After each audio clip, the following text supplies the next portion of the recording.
ഫെനെർബാഷയുമായി കരാർ ഒപ്പിട്ടതു മുതൽ നിങ്ങളുടെ സ്വപ്നങ്ങൾ എൻ്റേതു കൂടിയാണ്. ഫുട്ബോൾ എനിക്ക് പാഷനാണ്. അത് സീൽ ചെയ്യാൻ ഇതിലും മികച്ചൊരു സ്ഥലം വേറെ ഏതുണ്ട്?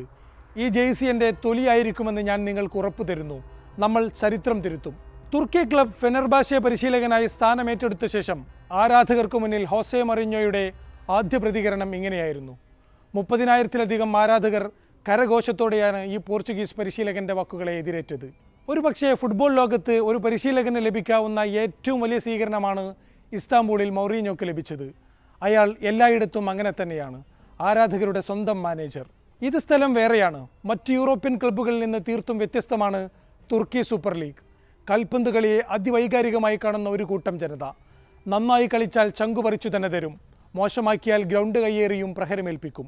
കുപ്പിയേറും ടീം ബസ്സിന് നേരെയുള്ള ആക്രമണവുമെല്ലാം ഇവിടെ സാധാരണ സംഭവമാണ്. പ്രധാന പരിശീലകരെല്ലാം വരാൻ മടിക്കുന്ന തുർക്കി ക്ലബിലേക്കാണ് ചെറുപുഞ്ചിരിയുമായി ദി സ്പെഷ്യൽ വൺ എത്തുന്നത്. സമീപകാലത്ത് അത്ര മികച്ച ഫോമിലല്ല അയാളുടെ കോച്ചിങ് കരിയർ. ലീഗ് നേട്ടമില്ലാതെ AS റോമയിൽ നിന്നും പടിയിറങ്ങിയ ശേഷം പ്രധാന യൂറോപ്യൻ ക്ലബ്ബുകളൊന്നും താരത്തെ സമീപിച്ചിരുന്നില്ല. ഓഫർ വന്നിരുന്നത് സൗദി അറേബ്യയിൽ നിന്നുമാണ്. എന്നാൽ പണത്തിനേക്കാളും യൂറോപ്പിൽ തന്നെ തുടരാനുള്ള ആഗ്രഹമാണ് അയാളെ തുർക്കിയിലേക്ക് എത്തിച്ചത്. ഫെനെർബാഷയിൽ 61-കാരനെ കാത്തിരിക്കുന്നത് വലിയൊരു ചലഞ്ചാണ്. പോയ ഒരു പതിറ്റാണ്ടായി ലീഗ് കിരീടം ഫെനെർബാഷയ്ക്ക് നേടാനായിട്ടില്ല. ചരിത്രത്തിൽ ഇതുവരെ 19 ട്രോഫികൾ സ്വന്തമാക്കിയെങ്കിലും ലീഗ് ടൈറ്റിലിലേക്കുള്ള യാത്രക്ക് ദൂരം കൂടിയിരിക്കുന്നു. പോയ സീസണിൽ ടർക്കിഷ് ലീഗിൽ ഒരു മത്സരം മാത്രമാണ് തോറ്റത്. എന്നിട്ടും ഗലറ്റാസറക്ക് താഴെ രണ്ടാമതായാണ് ഫിനിഷ് ചെയ്തത്.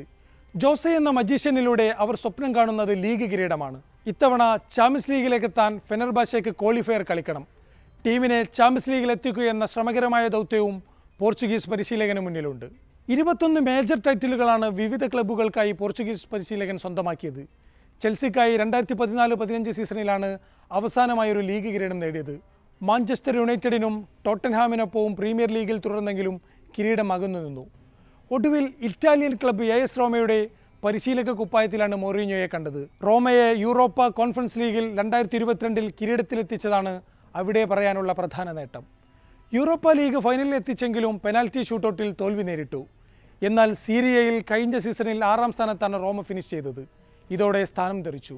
പ്രീമിയർ ലീഗിലെ എലൈറ്റ് മാനേജർമാരിൽപ്പെട്ട ജോസെ മറിഞ്ഞോ ഇത്തരമൊരു ക്ലബിലേക്ക് പോകേണ്ടതുണ്ടോ? കൂടുമാറ്റത്തിന് പിന്നാലെ നിരവധി ചോദ്യങ്ങൾ ഫുട്ബോൾ ലോകത്തിൽ നിന്നും ഉയർന്നെങ്കിലും ഉത്തരം ലളിതമായിരുന്നു. എന്നും ചാലഞ്ചുകൾ ഏറ്റെടുക്കാൻ ധൈര്യം കാണിച്ച പരിശീലകനാണ് അയാൾ. വയലന്റ് ലീഗ് എന്നറിയപ്പെടുന്ന തുർക്കി സൂപ്പർ ലീഗിൽ ഈ ദൗത്യം ഏറ്റെടുക്കാൻ അയാളെ പ്രേരിപ്പിച്ചതും വെല്ലുവിളികൾ നേരിടാനുള്ള താല്പര്യമാണ്. 2015 ഫെനെർബാഷെ ടീം ബസ്സിന് നേരെ വെടിയുണ്ട ഉതിർക്കുന്ന സംഭവം വരെ ഉണ്ടായിട്ടുണ്ട്. കളി മോശമായാൽ ഫെനെർബാഷെ സ്റ്റേഡിയത്തിൽ ആരാധകർ രൂക്ഷമായി പ്രതികരിക്കും. പെട്ടെന്ന് റിസൾട്ട് ഉണ്ടാക്കണം. അതാണ് ഇരമ്പിയർക്കുന്ന ഈ ആരാധക കൂട്ടത്തിന് വേണ്ടത്. അവിടേക്കാണ് യൂറോപ്പിലെ ദി സ്പെഷ്യൽ മാനേജറുടെ മാസ് എൻട്രി.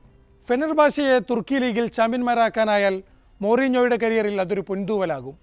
യൂറോപ്പിലെ എലൈറ്റ് പരിശീലക ഗണത്തിലെ പ്രധാനിയായ മൗറീഞ്ഞോക്ക് അതിന് സാധ്യമായാൽ മുൻനിര ക്ലബ്ബുകളിലേക്കുള്ള തിരിച്ചുവരവിന് കളമൊരുങ്ങും. സാക്ഷാൽ കാർലോ ആഞ്ചലോട്ടി 2019-21 സീസണിൽ എവർട്ടണിലേക്ക് കൂടുമാറി പിന്നീട് ശക്തനായി റയലിലേക്ക് മടങ്ങിയെത്തിയത് ഫുട്ബോൾ ലോകം വീക്ഷിച്ചതാണ്. അത്തരമൊരു സാഹചര്യത്തിനുള്ള ബാല്യം ഇനിയും മൗറീഞ്ഞോക്കുണ്ട്. മറിച്ചൊരു ഫലമായാൽ ഹോസെ മറിഞ്ഞോ എന്ന പേര് യൂറോപ്യൻ ഫുട്ബോളിൽ ഒരു ഓർമ്മ മാത്രമാകും.